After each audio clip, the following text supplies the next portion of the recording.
Bismillahirrahmanirrahim. Assalamualaikum warahmatullahi wabarakatuh. Kembali lagi bersama saya Ryu Wijaya di sebuah kisah misteri.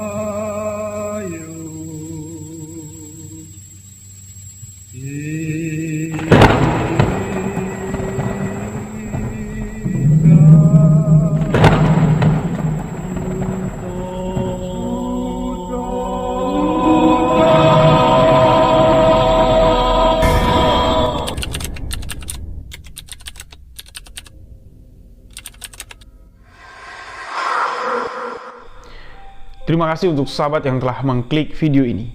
Terima kasih untuk sahabat yang telah memberikan dukungan, memberikan support agar channel ini dapat berkembang. Di video sebuah kisah misteri kali ini, saya kembali akan menceritakan sebuah kisah misteri yang datang dari salah seorang sahabat.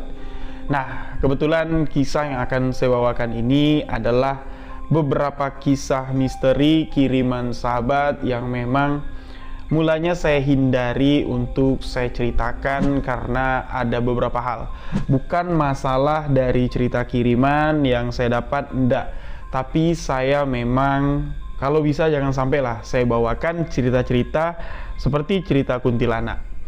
Itu sudah beberapa kali saya katakan di video-video sebelumnya, banyak yang request tentang penampakan, tentang gangguan dari kuntilanak. Itu memang saya hindari, walaupun banyak cerita-cerita yang masuk mengenai tentang teror atau gangguan dari kuntilanak. Ada sebabnya.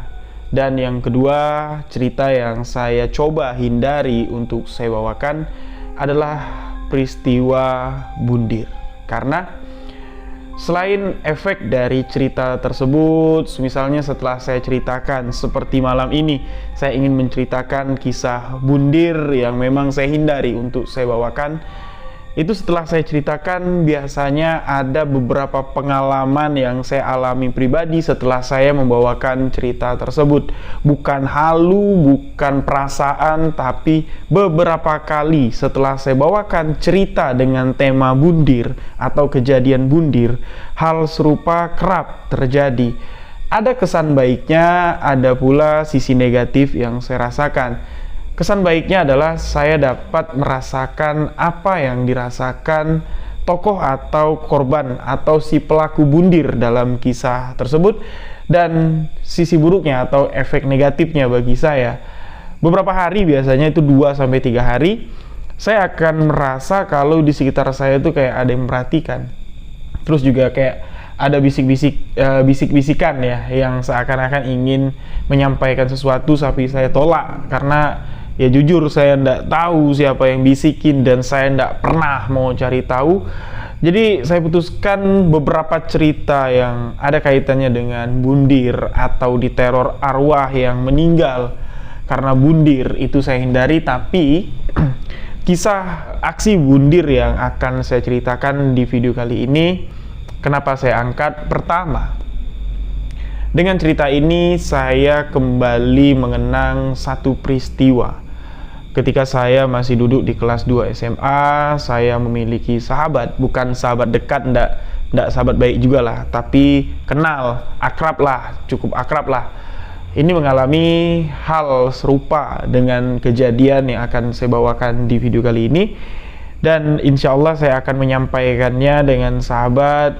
Ya mungkin ada beberapa yang istilahnya ya kalimatnya saya plesetin karena takut YouTube ini sangat sensitif sekali dengan hal-hal yang berbau bundir ini tadi. Insya Allah dengan segelas kopi dan sebatang rokok nanti saya akan memulai kisah misteri yang akan kembali flashback membawa Ryu Wijaya ke masa-masa kelamnya, ke masa-masa kelam saat mencari jati diri. Dan inilah kisah misteri tragedi bundir akibat desakan dari keluarga. Dengan bismillah saya akan bawakan kisah ini. Dan dengan bismillah saya ingin mengajak sahabat semua ya, untuk sama-sama kita kirimkan suratul Fatihah khususon almarhum yang namanya saya samarkan. Ini sesuai dari permintaan sahabat yang mengirimkan kisah ini. Kirimkan saja suratul Fatihah untuk Fulan bin Fulan yang ada dalam kisah ini. Semoga arwah almarhum dapat tenang di alam sana, karena semasa hidupnya almarhum adalah orang yang baik, dan di masa hidupnya beliau hanya istilahnya ya otaknya itu mentok, pikirannya mentok, setan di sini menggelapkan matanya, dan nekatlah aksi bundir terjadi. Kayak belakangan ini ya, yang sempat viral di TikTok, salah satu atlet kickboxing atau atlet MMA dalam situasi baik, padahal dalam keadaan ya istilahnya karirnya lagi naik. Kemarin habis menang, karena saya hobi ya nonton boxing, kemarin habis menang dan tiba-tiba saja kabar duka terjadi. Diberitakan beliau meninggal bundir terjun dari apartemen yang ada di kota Bandung, namun alasannya belum dapat diidentifikasi ya. Apa alasan sampai nekat melakukan hal tersebut di puncak karir lah saya katakan. Jadi orang-orang yang melakukan bundir ini, pertama karena keputusasaan, dan kedua pikiran yang kosong. Setan di sini mempengaruhi jalan singkat yang mereka anggap dengan bundir setelah mati permasalahan akan selesai, namun salah. Dengan alasan bundir tadi, kekecewaan ketika hidup di dunia, ketika meninggalkan dunia dengan desakan, dengan satu perasaan yang masih berat, masih besar tertinggal di dunia, itu tidak akan membuat ruh atau arwah dari seorang yang bundir akan tenang melepas dunia ini. Malah sebaliknya. Kita tidak bicara dari segi pendapat pandangan agama ya. Kita di sini bicara tentang supranatural, yang mana penampakan atau perwujudan korin yang gentayangan ini adalah sosok eksistensi yang paling nyata dapat dirasakan itu dari korban-korban yang menghabisi nyawanya sendiri dengan jasad yang telah dikubur, namun hasrat, keinginan, keluh kesah, ambisi yang ada di dunia ini membangkitkan sosok tersebut yang sudah damai di alam sana untuk kembali menjalani kehidupan, meniti titian tak bertepi dari penyesalan. Kenapa aku mati bunuh diri? Kenapa aku mati bunuh diri? Kita bicara dari takdir kematian. Memang setiap orang mati itu adalah takdir yang tak dapat kita hindari. Namun bukan takdir bundir, itu tidak ada. Takdir bunuh diri itu tidak ada. Bunuh diri tadi keputusasaan, kurang dekatnya kita dengan Sang Maha Pencipta, ya, kurang yakinnya bahwa dalam satu masalah adalah masa ujian kita, masa percobaan kita dalam keimanan, dan ketika dapat kita melewati ujian cobaan tersebut, insya Allah Allah Subhanahu wa Ta'ala, Tuhan yang Maha Esa, akan menggantikan penderitaan kita dengan sesuatu yang baik, jauh lebih baik dari hari ini. Kenapa saya menceritakan kisah ini? Karena ini ada kaitannya dengan kehidupan saya di masa lalu. Bukan sama tokohnya enggak, tapi hampir mirip saja jalan ceritanya, dan kita ambil hikmah, pelajaran dalam kisah misteri yang akan saya bawakan kali ini. Kisah ini terjadi di ibu kota Jakarta. Saya dulu tinggal di Jakarta Timur, namun kejadian yang akan saya ceritakan ini terjadi di Jakarta Selatan. Tahunnya hampir sama, berdekatan. Saya mengalami kehilangan sahabat baik saya itu di tahun 2005 mau masuk tahun 2006. Kejadian ini terjadi di tahun 2007 akhir. Selisih setahun lah kejadiannya. Dan diceritakan di salah satu daerah di wilayah Jakarta Selatan. Sepasang suami istri yang usianya sudah hampir setengah abad, di atas 50 tahun, yang mana di masa itu ibunya sakit stroke, sedangkan bapaknya mengalami kebutaan karena diabetes. Sepasang suami istri yang lansia ini memiliki 3 orang anak, 2 anak laki-laki, 1 anak perempuan. Anak laki-laki kita sebut saja dengan nama Edi. Anak perempuannya kita sebut saja dengan nama Titin, dan anak laki-laki bungsunya kita sebut saja dengan nama Akbar. Edi, anak pertama dari keluarga tersebut.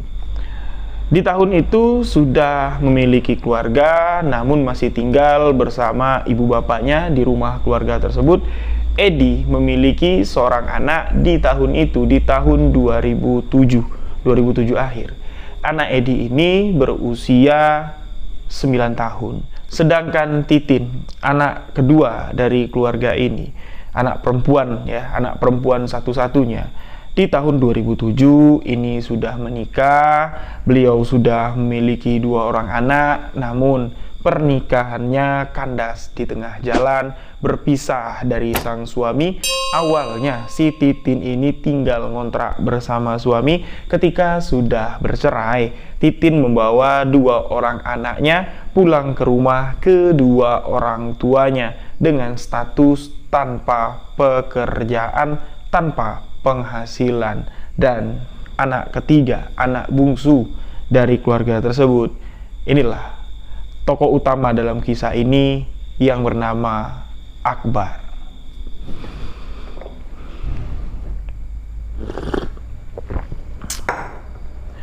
Jadi maaf ya, di video ini saya ngerokok dulu.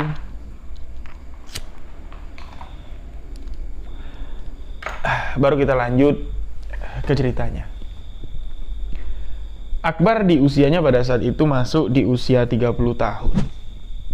Dengan kondisi keluarga seperti itu, Akbar tidak menyalahkan keadaan, tidak menyalahkan Tuhan. Namun di sini Akbar meneguhkan dirinya, menguatkan dirinya, aku bisa. Aku bisa menjadi satu-satunya penopang di keluarga ini. Aku bisa menjadi tulang punggung keluarga ini. Aku bisa menafkahi 3 keponakanku yang masih kecil-kecil ini. Kembali lagi ke cerita keluarga ini tadi. Orang tua Akbar, ibu sakit stroke, butuh biaya untuk berobat. Bapak dari Akbar sudah lama tidak kerja, diabetes, matanya mengalami kebutaan. Edi, abangnya Akbar, sudah memiliki anak 1, tapi si Edi ini memang dari mudanya dia lebih banyak menghabiskan waktu untuk bergaul. Pergaulannya bagus, banyak teman-teman, tapi dengan pergaulan yang bagus, banyak mainnya, Edi ini dari awal menikah dia tuh tidak kerja. Ya dulu oke, bapaknya si Akbar ini punya usaha. Namun setelah bapaknya mengalami kebutaan, usaha tersebut dijalankan sama Edi, usaha itu hancur. Nah, dengan hancurnya usaha tersebut, Edi tidak mau mencoba untuk mencari pekerjaan lain untuk menafkahin keluarganya. Tinggal di situ, balik-baliknya bergantung dengan Akbar. Nah, sama dengan kakak perempuan Akbar yang memiliki 2 orang anak.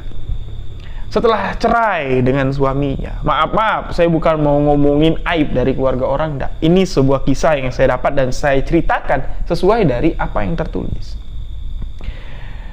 Perempuan ini menikah dengan suaminya, punya 2 anak, cerai. Di usia anak pertama usia 4 tahun, anak kedua ini masih kecil, sahabat-sahabat, setahun lebih diceritakan. Namun perceraian ini bukan karena hal-hal sepele ya, karena bukan tidak ada alasan ya, karena jujur di sini dalam tulisan cerita tersebut, ayu perempuan atau kakak perempuan Akbar ini itu pergaulannya atau kelakuannya hampir sama kayak si Edi. Semasa mudanya disekolahkan, sekolah tidak selesai, bahkan di bangku kelas 2 SMA itulah dia sudah menikah karena hamil di luar nikah. Pergaulan dunia malamnya kencang sekali. Nah, bukan cuma itu saja. Setelah bercerai pun anak sudah 2, penghasilan tidak ada. Di sini masih sering minta duit sama adik bungsunya Akbar untuk jalan keluar malam dengan laki-laki yang tidak dikenal oleh keluarga tersebut. Akbar di sini tidak terlalu memusingkan, ya udah terserah. Yang penting kalian tinggal di sini, kalian akur-akur, bantu aku untuk jaga ibu dan bapak. Itu toh keluarga-keluarga atau keluarga dekat, warga-warga yang ada di sana senang sekali dengan karakter sosok si Akbar. Anaknya ini baik, lurus tabung, ibadahnya kuat, anaknya ini loyal juga. Nah, dari sikap Akbar yang baik, ya, di sini walaupun dia cuman lulusan dari SMA di tahun 2007 itu, sahabat-sahabat, status pekerjaan Akbar di usianya yang hampir menginjak 30 tahun ini sudah bekerja di fase yang cukup aman lah, yang mana Diceritakan dari awal merintis, Akbar ini cuman kru angkut atau orang jaga gudang lah di satu PT yang ada di kawasan Tangerang. Setelah kerja beberapa tahun dari tamat SMA, kepercayaan dari pemilik gudang tersebut atau pemilik PT tersebut yang tadinya cuman staf kontrak diangkat jadi karyawan gudang. Nah, setelah itu kerjanya bagus, diangkat jadi pengawas, dan di tahun 2007 tersebut Akbar sudah dipercaya menempati bawahan dari seorang manajer. Setengah dari pengelolaan gudang tersebut, keluar masuk barang, penjualan, rekap barang, dan segala macam, itu semuanya dikendalikan Akbar dalam pantauan Akbar. Otomatis di sini rezeki Akbar semakin baik. Itu tadi seperti awal disebutkan, dia tidak peduli keluarganya berantakan kayak mana, berapa banyak yang menggantungkan hidup sama Akbar, dia tidak peduli. Lillahi ta'ala, ikhlas, yang penting kalian tinggal serumah di sini akur. Dan disitulah Allah menggantikan rezeki Akbar jauh lebih besar. Jenjang karirnya baik sekali. Namun di satu ketika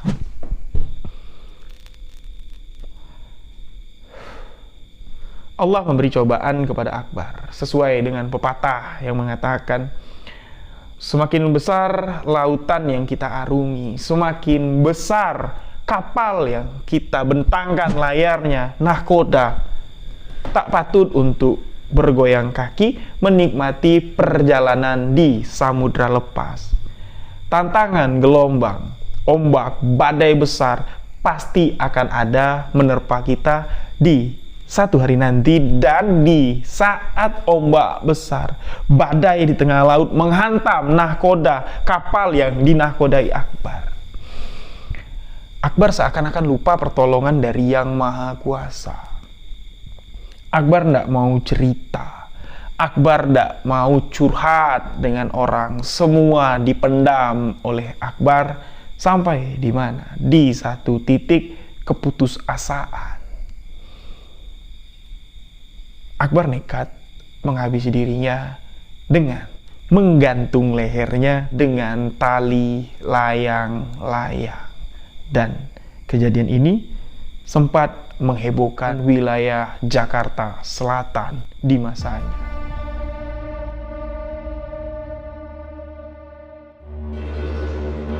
Nah, untuk sahabat-sahabat yang tinggal di sekitaran Jaksel, kalau tahu kisah ini, saya mohon jangan di-spill di kolom komentar ya, karena ini permintaan dari sahabat kita yang mengirimkan kisah ini.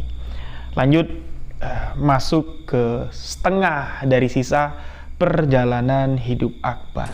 Di satu momen, tepatnya di bulan Agustus tuh awalnya, di tahun 2007 silam, yang mana kondisi pada saat itu Akbar yang menjadi tulang punggung keluarga di sini harus menyempatkan waktu di tengah kesibukannya ini dengan memperhatikan kedua orang tuanya.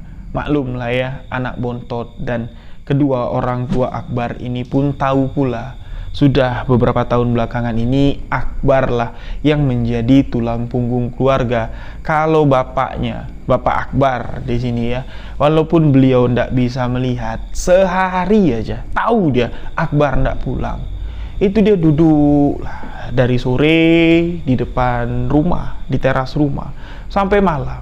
Itu tidak mau masuk ke rumah sebelum Akbar pulang. Dia bilang kayak gitu, bapaknya ya, walaupun duniaku gelap sekarang, tidak bisa aku melihat wajah-wajah kalian, tapi aku tidak tuli. Aku dapat mengenali suara anak-anakku.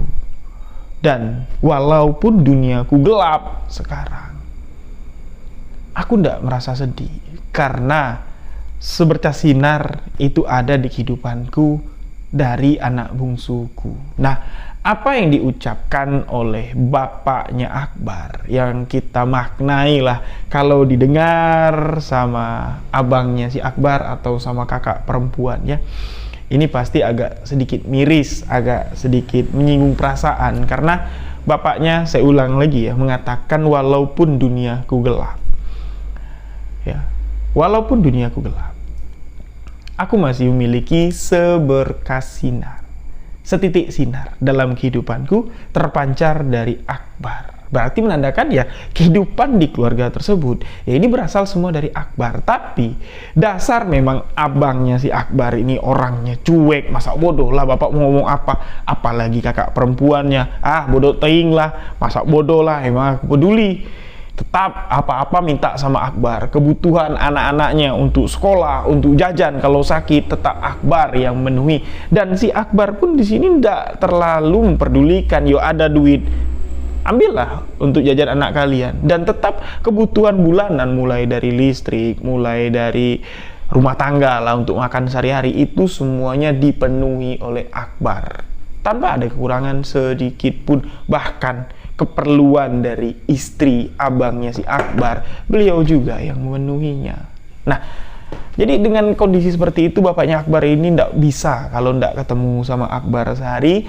Nah, di kisaran bulan Agustus, lewat Agustus masuk di bulan September, mendekati akhir tahun nih sahabat-sahabat. Gelagat Akbar yang tadinya orangnya memang tidak pernah terlalu humoris ya, orangnya lebih banyak diam, jadi apa yang perlu diomongin, jadi kayak ya lebih kalem lah anaknya. Tapi dengan bapak, dengan ibu, dia biasanya terbuka, ada masalah apapun dia pasti cerita. Nah, terlebih lagi dengan si bapak, kalau dia telat pulang jam 9, bapak masih duduk di situ, dia tidak langsung masuk ke rumah, dia ngobrol dulu 10 sampai 20 menit, duduk di teras menceritakan, ini loh pak, aku ndak pulang tuh tadi di gudang ada barang masuk, jadi kalau Akbar ndak ada di sana, nanti kalau ada kekurangan dalam hitungan gudang dengan hitungan Akbar dengan hitungan mandor, nanti yang beban Akbar. Dikasih penjelasan seperti itu, bapaknya sudah tenang, barulah Akbar mengajak bapaknya masuk untuk beristirahat. Dan dari pengakuan tetangga-tetangga sekitar ya, Akbar di lingkungan itu memang tumbuh besar di lingkungan yang agak sedikit, kalau bahasa kami dulu apa ya, agak sedikit borju lah. Jadi lingkungan di sana tuh di Jaksel, bahkan sampai hari inilah ya, Jaksel itu terkenal dengan pergaulan yang asik lah pokoknya ya, pergaulan yang ya, serba ada lah, mulai dari pergaulan anak gang sampai dengan pergaulan high class, ada semualah di wilayah sekitaran Jaksel. Jadi Akbar ini tidak terlalu dia mengikuti pergaulan-pergaulan seperti itu dari tempat kerjanya di Tangerang. Bolak-balik ke Jaksel itu sudah banyak memakan waktu. Tapi kalau Akbar ini ketemu misalnya dengan teman-teman nongkrong Akbar nih lagi minum, Akbar ditawarin untuk minum, dia memang tidak peminum. Tapi Akbar lebih memilih gini loh, aku ndak minum, tapi kalau tujuan kalian ngajak aku duduk di sini untuk patungan beli minuman, terus aku minum, ya ndak usah lah, nih duit, aku pulang ya, nih belilah minuman. Nah, jadi Akbar tuh orangnya ndak pernah nolak. Jadi apa yang kita minta, ndak ada sekarang, besok dikasih sama dia. Begitu juga tetangga-tetangga sekitar, kalau minjam duit sama Akbar, hari ini Bar, tolonglah Bar, Bibi mau bayar anak sekolah Bibi, tetangganya ngomong kayak gitu ya. Berapa Bi? Misalnya 1 juta. Kalau 1 juta Akbar ndak punya Bi. Mungkin kalau 400 Akbar bisa bantu. Nah 400 dibantu sama Akbar. Namun kalau nolak, ndak ada. Itu bukan tipikal dari Akbar. Nah, makanya ketika Akbar meninggal dunia, ini sempat mengguncang wilayah tempat tinggalnya. Bukan dari kronologi kematiannya saja. Orang mengenang baiknya Akbar dan kematian Akbar, meninggalkan jejak setelah beliau meninggal. Kejadian-kejadian yang di luar nalar, kejadian-kejadian yang mengerikan, ini kerap kali terjadi di kampung tersebut. Masuk di bulan September tadi, Akbar ini terlihat murung, terlihat banyak pikiran, banyak ngelamun. Ditanya sama abangnya, Akbar ndak terlalu mau banyak cerita, dia lebih memilih untuk lari. Tapi kebutuhan rumah tangga ini masih tetap dipenuhi oleh Akbar sampai di bulan Desember tahun 2007. Ini diceritakan kalau Akbar ini dekat sekali dia dengan anak dari abangnya si Akbar yang berusia 9-10 tahun tadi, anak Bang Edi tadi ya. Nah, di rumah itu pun Akbar ini tidur sekamar dengan anaknya si Bang Edi. Jadi di saat itu, di bulan Desember, ini kan Desember itu angin lagi bagus biasanya di wilayah manapun lah. Ini musim main layang-layang sahabat-sahabat ya, lelayang bahasanya kalau kami di sini, main layang-layang itu. Nah, yang namanya bocah umur 9-10 tahun, kalau dijanjikan sesuatu, kalau belum dikasih, itu pastilah setiap ketemu, setiap hari pasti ditanya, kapan dibelikan, dan di masa itu Akbar ini sudah terlihat kusut, sahabat-sahabat, terlihat sedang banyak masalah. Nah, anak dari Bang Edi meminta Akbar untuk, "Om, ayolah Om, belikan aku tali layang-layang Om. Teman-temanku pada main layang-layang." Akbar menjawab, besok Om belikan. Ya, besok ya Om ya, aku pulang sekolah, Om pulang kerja, belikan tali layang-layang, kita main sama-sama. Iya, namun besoknya Akbar ini tidak membelikan tali layang-layang tersebut. Ditagih lagi lah sama anak kecil ini. Nah, karena sering ditagih, Bang Edi ini tahu, "Bar, ada apa Bar? Apa yang diminta sama anakku?" Anaknya jawab, anak Bang Edi, "Ah, ini Pak, Om pelit, tidak mau beliin aku tali layang-layang." Ya namanya anak kecil, jangan dimasukin hati pula sahabat-sahabat omongan anak kecil, bukannya pelit. Dijelaskan sama Akbar, "Om belum sempat mampir untuk membelikan tali layang-layang." Bang Edi mengatakan, "Ya sudah, daripada pusing berisik dengerin minta terus," kata Bang Edi bilang ke Akbar, "Dah, kalau kau ndak sempat beliin, nah minta duitnya. Sini, biar abang belikan, sekalian abang minta, besok abang mau pergi mancing, mau ikut Galatama, pendaftaran sekian, sekalian lah abang minta duit sama kamu untuk pendaftaran mancing." Jadi mungkin di kondisi itu Akbar ini ndak ada duit, sahabat-sahabat, tapi ndak tahu kayak mana lah. Akbar keesokan harinya ini pulang dengan membawa tali layang-layang. Dikasihlah tali layang-layang itu sama anaknya si Bang Edi. Senanglah hati anaknya si Bang Edi. Akbar pulang itu kisaran di jam 4 sore. Jam 4 sore anaknya Bang Edi ngajak Akbar main layang-layang. "Dah, mainlah," kata dia. Nah, biasanya di jam 4 sore Akbar ini kalau ndak di kamar, dia di teras depan sama bapaknya. Tapi ini ndak. Dia cuma duduk sebentar di teras, dia mandi, ganti baju, dan pergi menghilang. Bahkan dari jam 4 sore itu Akbar pergi menghilang sampai pagi Akbar nggak pulang, sampai besoknya lagi Akbar nggak pulang. Nah, Bang Edi di sini mencoba untuk mencari Akbar. Kemana Akbar ini?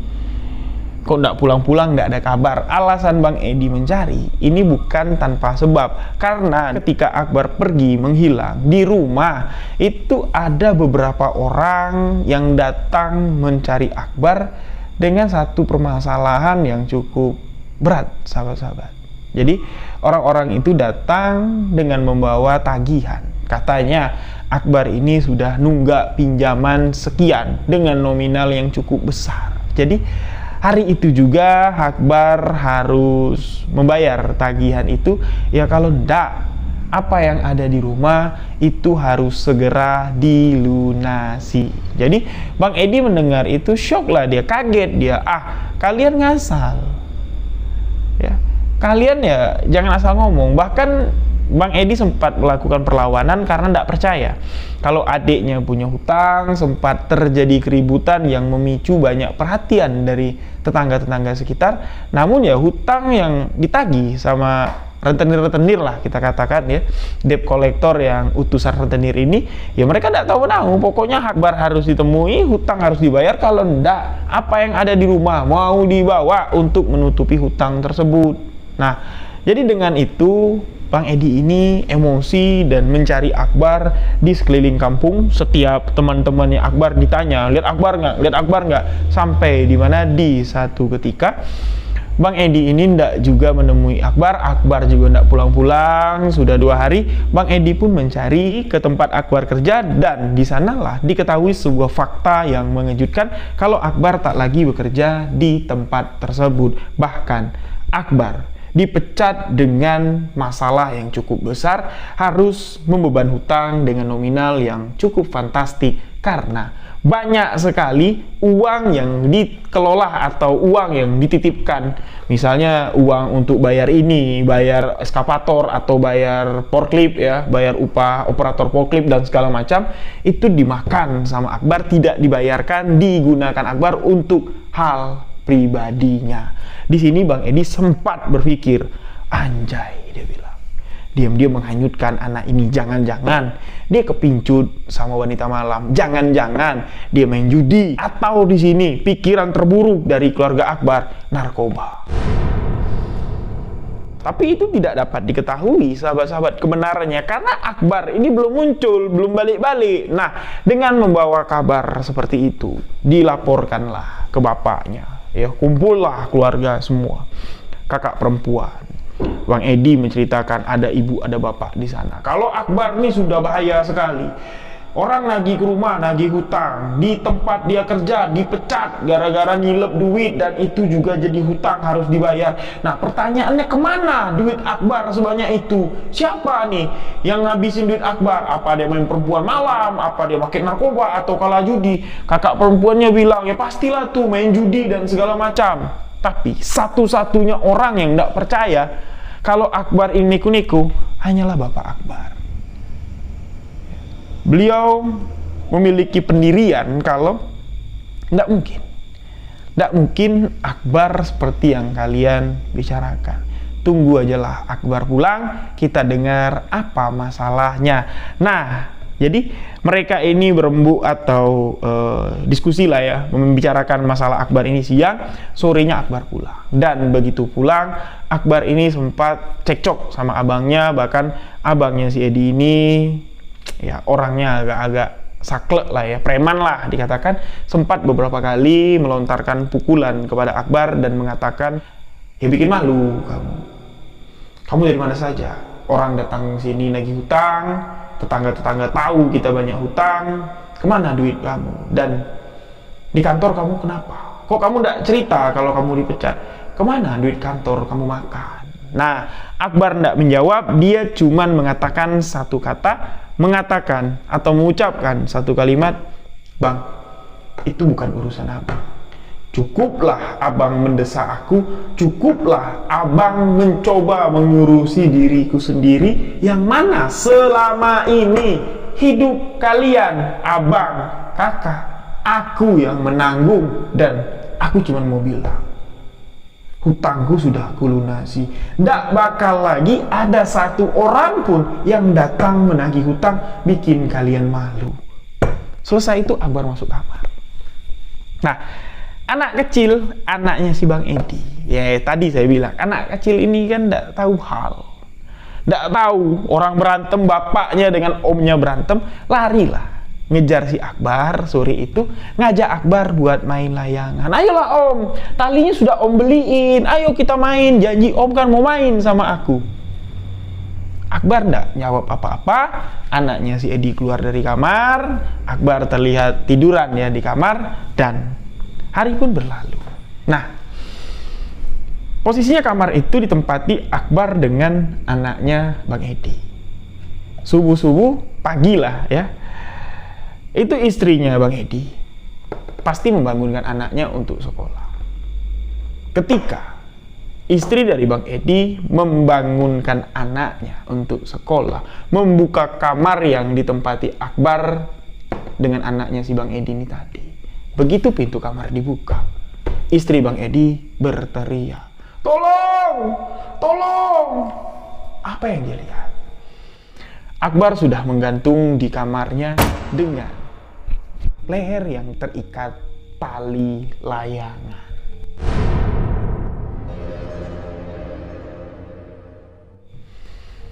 Tali layangan yang digumpal menjadi satu bagian. Tali layangan yang dikaitkan di leher tali layangan itu tajam loh sahabat-sahabat. Jadi tetesan darah itu netes terus ke bawah, hampir membasahi kasur yang posisinya anak Bang Edi tidur di kasur itu, di samping Akbar gantung diri. Leher Akbar hampir setengah putus karena menggantung diri di tali layangan yang tajam.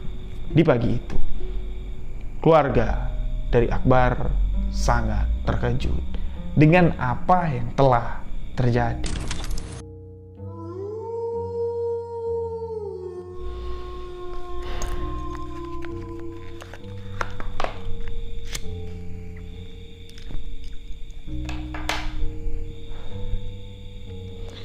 Innalillahi wa inna ilaihi raji'un. Semua yang terjadi, apa yang telah menjadi keputusan dari almarhum Akbar, tidak ada yang mengetahui penyebabnya, tidak ada yang mengetahui kenapa jalan pikiran Akbar sampai memilih jalan tersebut. Yang jelas, dengan apa yang telah dilakukan Akbar, ini sangat mengguncang keluarga tersebut, terutama keponakan dari almarhum Akbar. Yang mana pada malam itu beliau mengatakan, "Om tadi masih tidur di sini. Om kenapa? Om kenapa?" Dan sesuatu yang bikin bulu tengkuk saya merinding. Anak yang berusia 9-10 tahun itu semalaman itu tidur dengan darah yang terus menetes ke tubuhnya tanpa beliau terbangun, tanpa beliau ini kayak ya kedengerlah orang sedang melakukan sesuatu, dan kayak Akbar ini sama sekali tidak merasa sakit ketika beliau melakukan aksi bundir. Sontak Edi, abang dari Akbar, di sini hampir pingsan. Dah, siapa yang tidak pingsan? Kemarin baru sudah ribut, mau pukul-pukulan, menuduh Akbar yang tidak, dan sekarang Akbar sudah tidak ada lagi. Tapi mereka tidak bisa mengatakan hal yang sejujurnya kepada ayah dari Akbar. Karena seperti yang di awal cerita tadi, beliau yang sudah gelap dunianya, beliau yang sudah tak tampak dunia ini lagi, beliau mengatakan hanya satu cahaya sinar yang dapat kulihat, yaitu sinar kehidupan dari anakku yang bernama Akbar. Jadi takutnya kalau keluarga mengatakan kalau apa yang terjadi di pagi itu, bapaknya bertanya, kenapa? Kenapa kok teriak-teriak? Kenapa Akbar? Keluarga cuma mengatakan, Akbar sakit pak. Mana Akbar? Mana Akbar? Akbar sudah dilarikan ke rumah sakit. Tidak ada satupun orang yang ada di rumah tersebut, tetangga-tetangga sekitar juga dipesankan sama Bang Edi, jangan bilang ke bapak kalau Akbar sudah meninggal. Jadi dibawalah ke rumah sakit, jenazah almarhum tadi di otopsi ya, tidak ada tanda-tanda kekerasan segala macam. Dicek juga beliau ini meninggal atau melakukan aksi bundir. Ini tidak ada di bawah pengaruh alkohol, apalagi narkoba. Berarti fix ini memang ada tekanan mental, ada batin lah yang membuat Akbar nekat memutuskan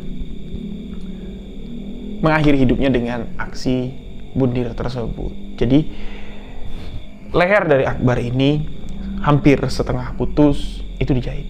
Nah, karena di rumah tidak boleh ada yang aktivitas lah ya, kayak ngelayat atau jenazah dibawa ke rumah duka. Jadi setelah selesai dari rumah sakit, ini langsung dibawa ke masjid terdekat yang ada di kampung tersebut, disolatkan di sana dan segera dikebumikan. Jadi warga-warga yang tahu kalau kepergian Akbar ini lantaran desaan ekonomi, hutang lah yang paling jelas ya, karena sudah ada beberapa orang yang ribut di rumah menagih hutang. Warga tahu kalau keluarga ini hanya bergantung hidup dari hasil pekerjaan dari Akbar ini saja. Jadi mereka bersuadaya lah, istilahnya duit kas dari RT, duit kas dari pemuda setempat, mereka keluarin dan diadakanlah acara yasinan di masjid selama 3 malam tanpa Bapak Akbar tahu. Yasinan di masjid itu adalah tahlil almarhum anaknya yang sudah meninggal. Jadi ketika keluarga itu ada di rumah ditanya gimana kondisi Akbar, bawa bapak ke sana. Bapak mau tahu, bapak mau dengar langsung keadaan Akbar dari dia. Bapak khawatir, gimana kondisi Akbar sekarang? Mereka belum dapat menyampaikan fakta apa yang terjadi kepada Akbar. Mereka mengatakan belum bisa, Pak. Nanti kalau Akbar sudah siuman, kalau Akbar sudah baikan, Akbar pasti pulang. Nah, di sini sahabat-sahabat, batin kita dengan orang tua itu biar gimana pun tak bakal terputus sampai mati. Itu tak bakal terputus. Makanya kalau ada kejadian-kejadian kesurupan kayak Linda kesurupan Vina, itu saya bilang mustahil.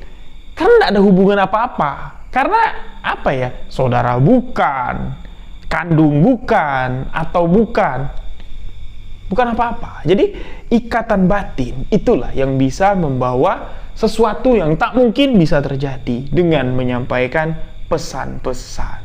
Ikatan batin Bapak Akbar yang merindukan anaknya, yang meyakini Akbar kalau dia masih hidup cuman dalam kondisi sakit, itu yang membuat bapaknya yang semula bapaknya buta, maaf ya, tidak dapat melihat, ini tidak tahu apa yang terjadi, apa yang Allah rencanakan dari tragedi, dari kejadian ini di malam kedua ketika Akbar meninggal dunia.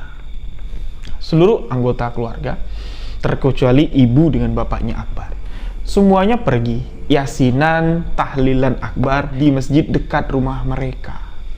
Di jam 9 dekat jam setengah 10 malam mereka pulang. Nah, ketika mereka pulang, alangkah terkejutnya abangnya si Akbar, adik, kakak perempuannya, ponakan-ponakan Akbar, mendengar apa yang disampaikan oleh bapaknya Akbar.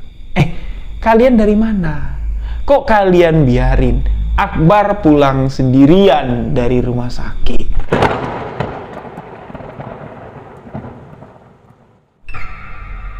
Loh, kok bapak tahu Akbar pulang dari rumah sakit? Kok bapak bisa ngomong kayak gitu? Bisa lah. Aku cuma nggak bisa ngelihat kalian. Tapi pas Akbar pulang tadi, jelas aku melihat.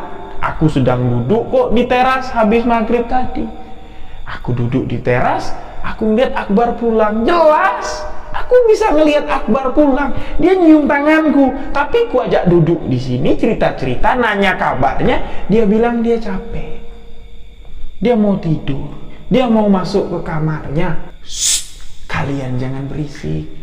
Akbar sedang tidur di dalam kamarnya.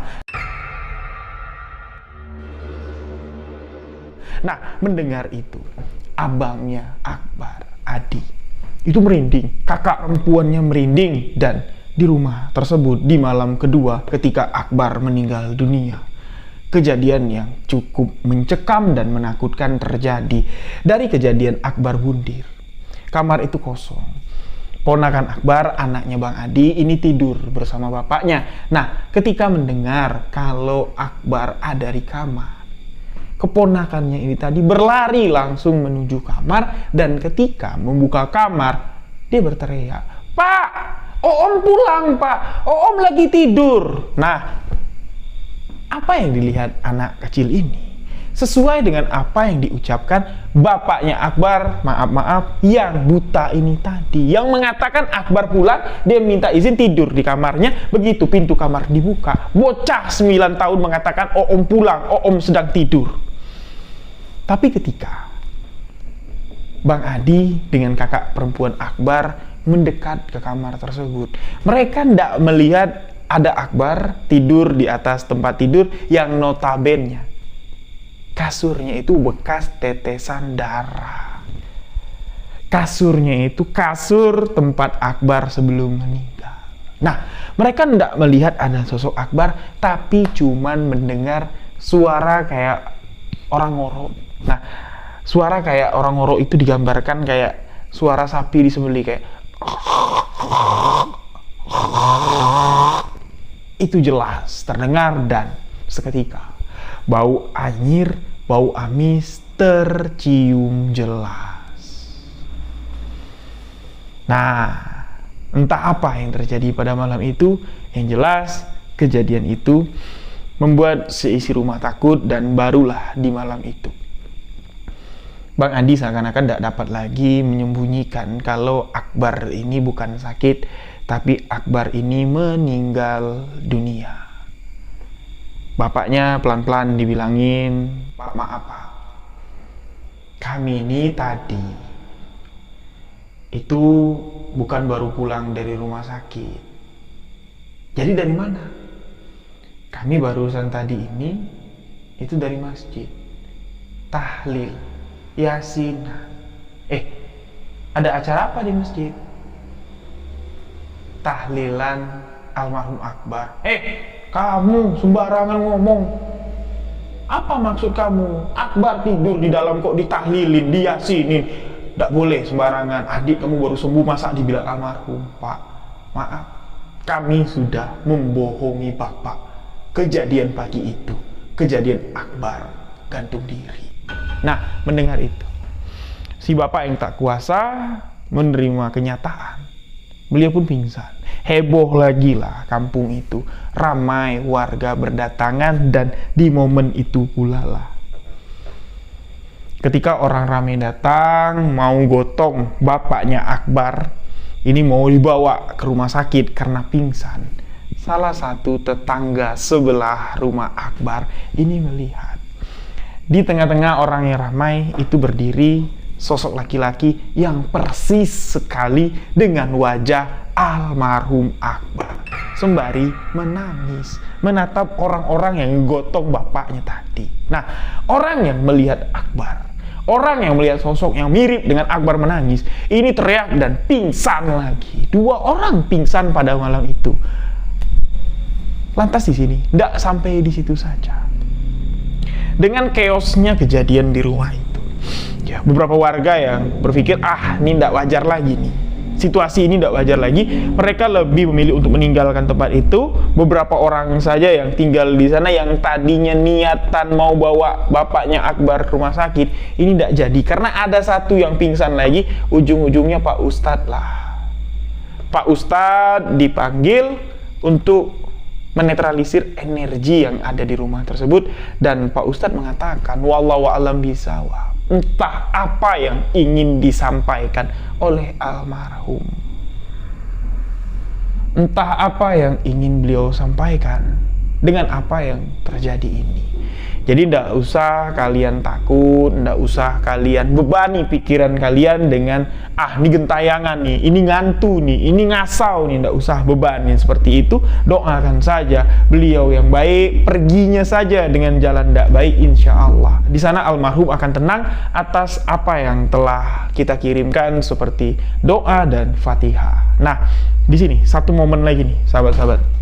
Ya, satu momen yang mana posisi ponakan dari Akbar atau anaknya Bang Adi melihat situasi seperti itu, beliau ini boleh dikatakan ya dibilang tidak mengerti, tapi dia sudah mulai cukup beranjak remaja ya, usia 9-10 tahun itu sudah mengerti lah ya, dimana ketika orang bersedih, dimana ketika orang bersenang, namun sifat kekanak-kanakannya saja, sifat kekanak-kanakannya saja yang masih kuat sekali, dan beliau seakan-akan seperti ingin menyampaikan sesuatu tapi tidak kuat, dan terjadilah seperti kayak kesurupan. Tapi tidak saya katakan ini kesurupan seperti kesurupan yang viral kemarin, tidak. Jadi anak itu tiba-tiba diam saja, nunduk saja.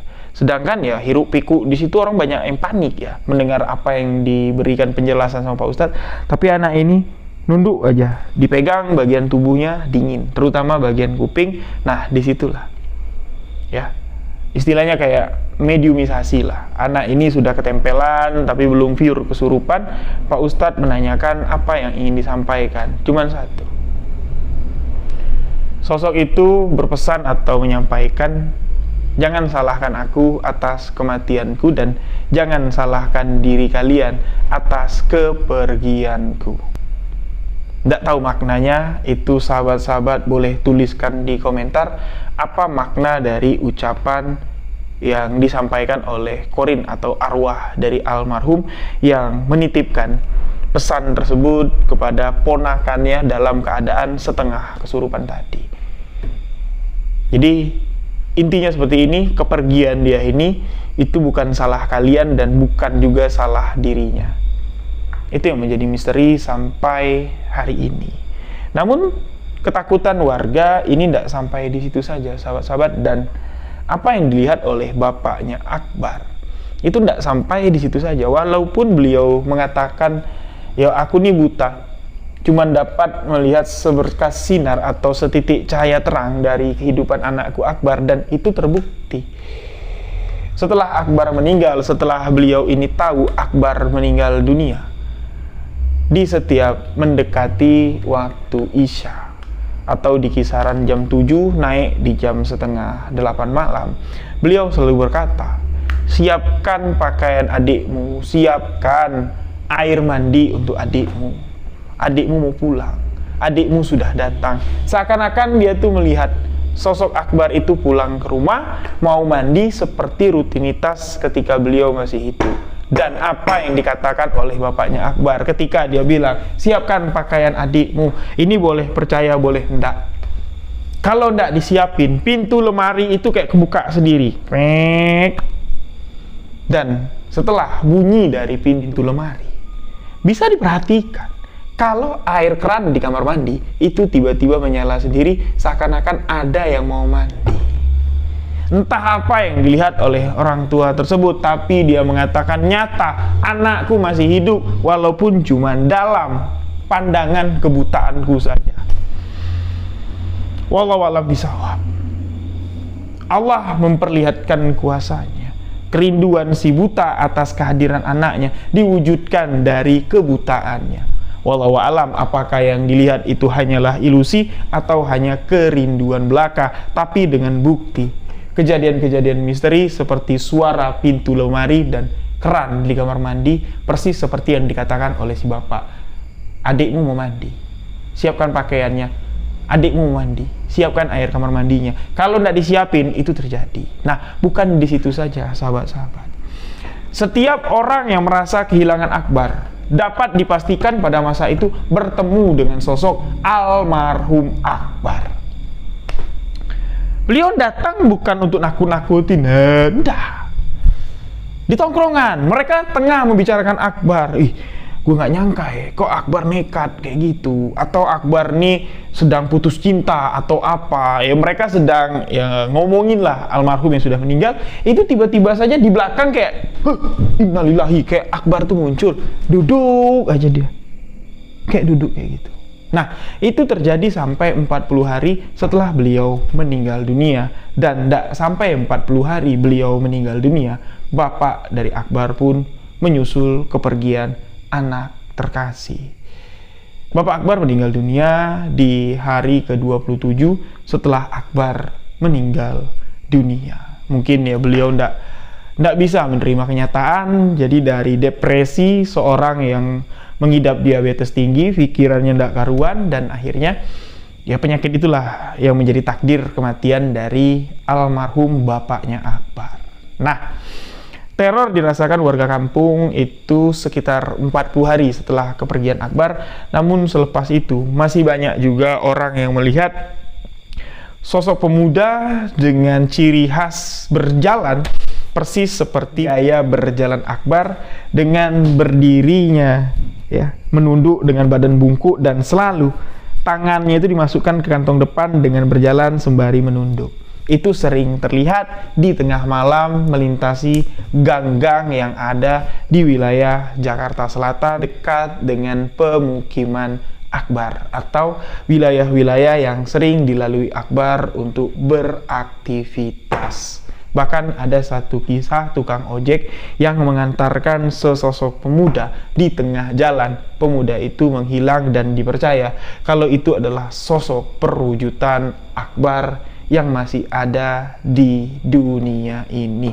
Wallahu a'lam bishawab, itu hanyalah satu kisah misteri yang terjadi setelah kematian dari almarhum Akbar. Nah, Bang Rio, apa kaitannya dengan kisah pribadi Bang Rio? Yang Bang Rio katakan tadi, anggaplah ada yang bertanya seperti itu. Kisahnya hampir sama, sahabat-sahabat. Kematian sahabat saya ini ya ada kaitannya dengan kekecewaan akan kehidupan dan fakta yang diterima atas konsekuensi yang dijalaninya. Dia sudah menjadi seseorang yang baik menurutnya, tapi masih tetap tidak berguna di mata keluarganya. Beliau akhirnya bundir, dan ada satu pesan yang tersirat di mimpi saya, kalau nggak salah di malam keempat atau malam kelima. Beliau meninggal dunia.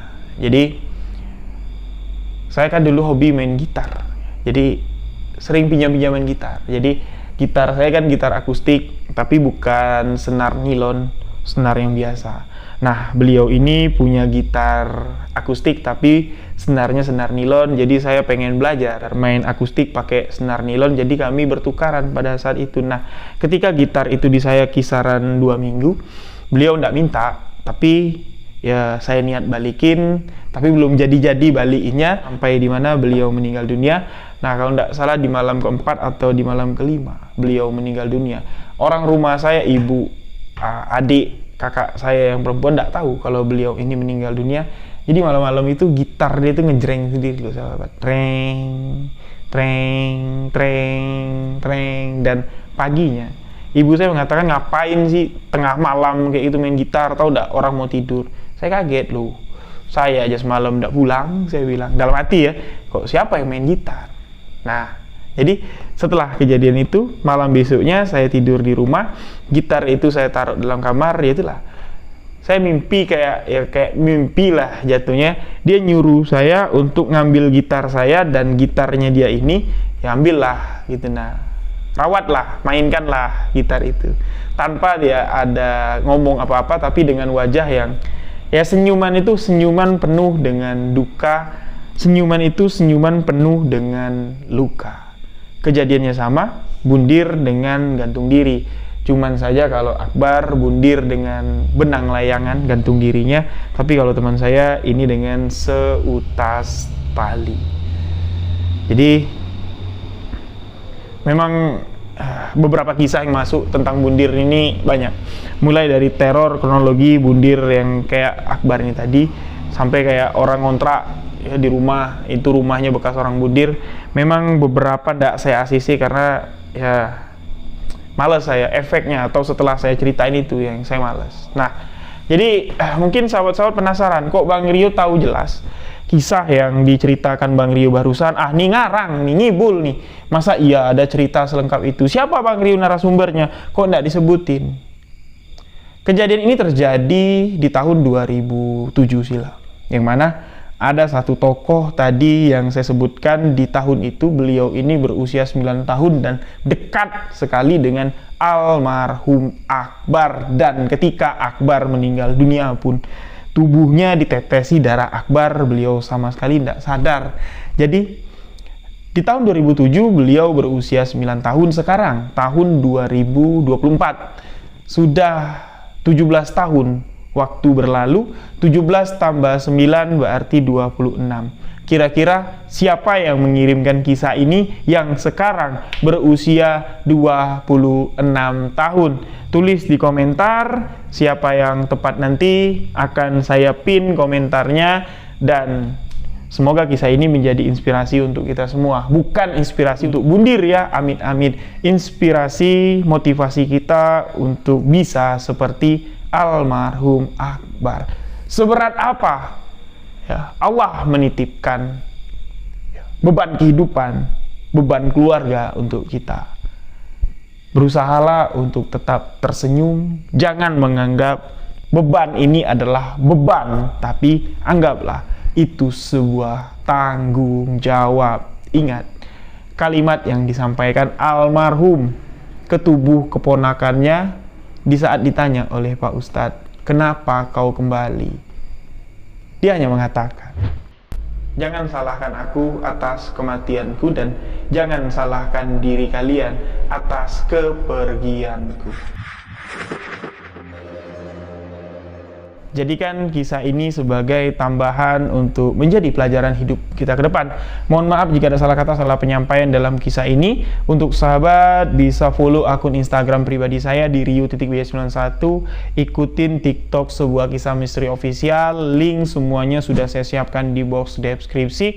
Untuk yang ingin berkonsultasi pengobatan alternatif, bisa hubungi WhatsApp admin di 088269752103. Untuk sahabat yang sudah berdonasi, saya ucapkan beribu-ribu terima kasih. Insya Allah sesegera mungkin nanti apa yang kita inginkan dapat realisasi, membangun rumah tahfiz sahabat Misteri Ryu Wijaya.